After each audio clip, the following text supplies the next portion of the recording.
سیرت النبی صلی اللہ علیہ وآلہ وسلم۔ عنوان یہ غالب آئے گا۔ حلیمہ سعدیہ فرماتی ہیں، میں پریشانی کی حالت میں مکہ پہنچی۔ آپ صلی اللہ علیہ وآلہ وسلم کے دادا عبد المطلب کے پاس پہنچتے ہی میں نے کہا میں آج رات محمد کو لے کر آ رہی تھی۔ جب میں بلائی علاقے میں پہنچی تو وہ اچانک کہیں گم ہو گئے۔ اب خدا کی قسم میں نہیں جانتی وہ کہاں ہیں۔ عبد المطلب یہ سن کر فوراً کعبہ کے پاس کھڑے ہو گئے۔ انہوں نے آپ صلی اللہ علیہ وآلہ وسلم کے مل جانے کے لیے دعا کی، پھر آپ کی تلاش میں روانہ ہوئے۔ ان کے ساتھ ورقہ بن نوفل بھی تھے۔ غرض دونوں تلاش کرتے کرتے تہمہ کی وادی میں پہنچے۔ ایک درخت کے نیچے انہیں ایک لڑکا کھڑا نظر آیا۔ اس درخت کی شاخیں بہت گھنی تھیں۔ عبد المطلب نے پوچھا، لڑکے تم کون ہو؟ حضور صلی اللہ علیہ وآلہ وسلم چنانکہ اس وقت تک قد کا چکے تھے، اس لیے عبد المطلب پہچان نہ سکے۔ آپ صلی اللہ علیہ وآلہ وسلم کا قد تیزی سے بڑھ رہا تھا۔ جواب میں آپ نے فرمایا، میں محمد بن عبداللہ بن عبد المطلب ہوں۔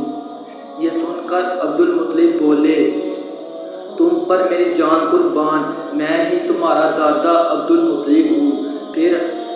پھر انہوں نے آپ صلی اللہ علیہ وسلم کو اٹھا کر سینے سے لگایا اور رونے لگے۔ آپ کو گھوڑے پر اپنے آگے بٹھایا اور مکہ کی طرف چلے۔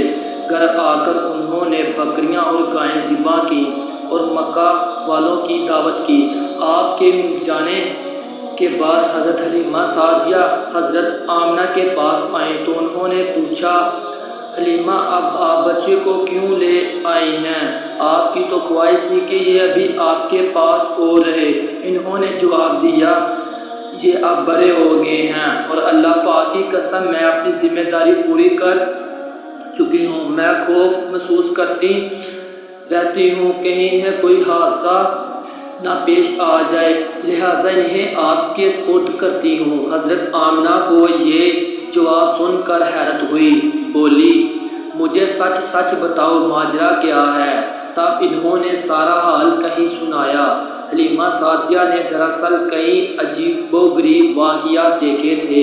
ان واقعات کی وجہ سے وہ بہت پریشان ہو گئی تھی۔ پھر سینہ مبارک چاک کے جانے والا واقعہ پیش آیا تو وہ آپ صلی اللہ علیہ وآلہ وسلم کو فوری طور پر واپس کرنے پر مجبور ہوئیں۔ وہ چند واقعات حضرت حلیمہ سعدیہ اس طرح بیان کرتی ہیں، ایک مرتبہ یہودیوں کی ایک جماعت میرے پاس سے گزری۔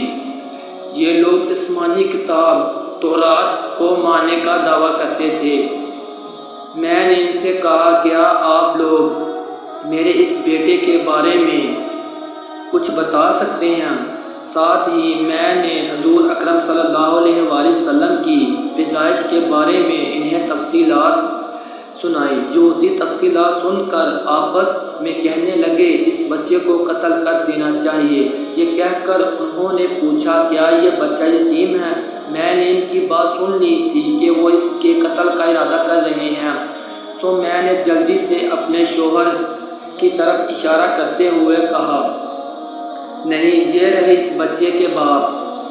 تب انہوں نے کہا، اگر یہ بچہ یتیم ہوتا تو ہم ضرور اسے قتل کر دیتے۔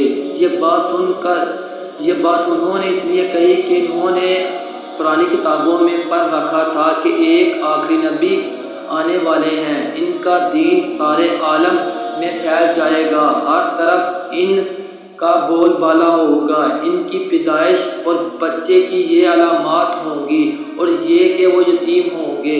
اب چونکہ اس سے حلیمہ سعدیہ نے یہ کہہ دیا کہ یہ بچہ یتیم نہیں ہے تو انہوں نے خیال کر لیا کہ یہ وہ بچہ نہیں ہے۔ اس طرح انہوں نے بچے کو قتل کرنے کا ارادہ ترک کر دیا۔ اس طرح ان کے ساتھ یہ واقعہ پیش آیا۔ ایک مرتبہ وہ آپ صلی اللہ علیہ وآلہ وسلم کو عکاظ کے میلے میں لے آئیں۔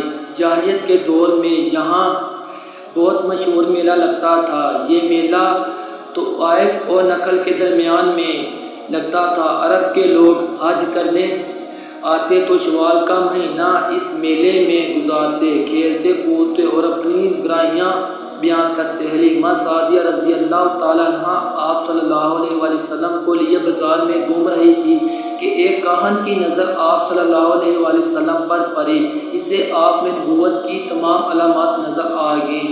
اس نے پکار کر کہا، لوگو اس بچے کو مار ڈالو۔ حلیمہ اس کا کاہن کی بات سن کر گھبرا گئیں اور جلدی سے وہاں سے سرک گئیں۔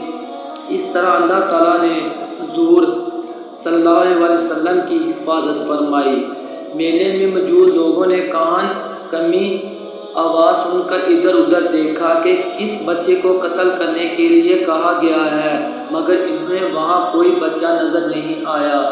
اب لوگوں نے کاہن سے پوچھا، کیا بات ہے، آپ کس بچے کو مار ڈالنے کے لیے کہہ رہے ہیں؟ دوستو، اس سے آگے مزید نو پار دیکھنے کے لیے ہمارے چینل کو لائک سبسکرائب کریں۔ اللہ حافظ۔